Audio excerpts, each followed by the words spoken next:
वैसे तो ये रट लेने वाली बात है कि जिन दो एंगल का टोटल 90 होता है उन दोनों एंगल पे जो रेंज होती है वो सेम आती है। तो इसका सही जो आंसर होगा that will be B. But still if you are not satisfied you can put the values in the expression of range. Suppose range here is u square then sin 2 theta and then divide by g।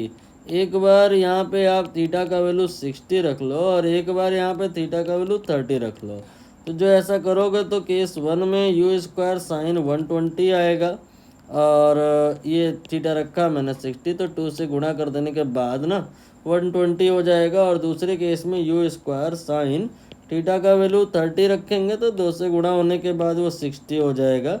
अभी ये जो आपका sign 120 है इससे आप 180 minus 60 लिखने का और फिर ASTC रूल अप्लाई करो, जिसके हिसाब से होता क्या है कि 180 माइनस थीटा जो होता है वो साइन थीटा के बराबर होता है।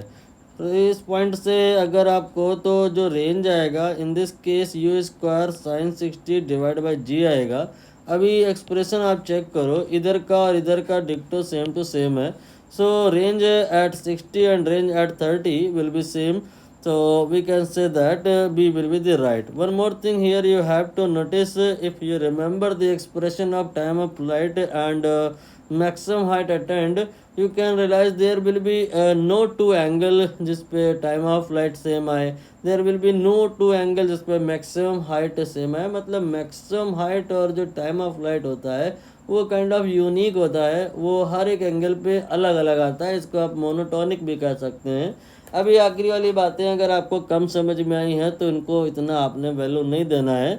आपको मेन इसका सोल्यूशन समझ आना चाहिए कि रेंज के एक्सप्रेशन में 60 और 30 रखने पे अल्टीमेट एक्सप्रेशन जो बनता है वो सेम बनता है। So range here at 60 and 30 will be equal, B will be the right answer.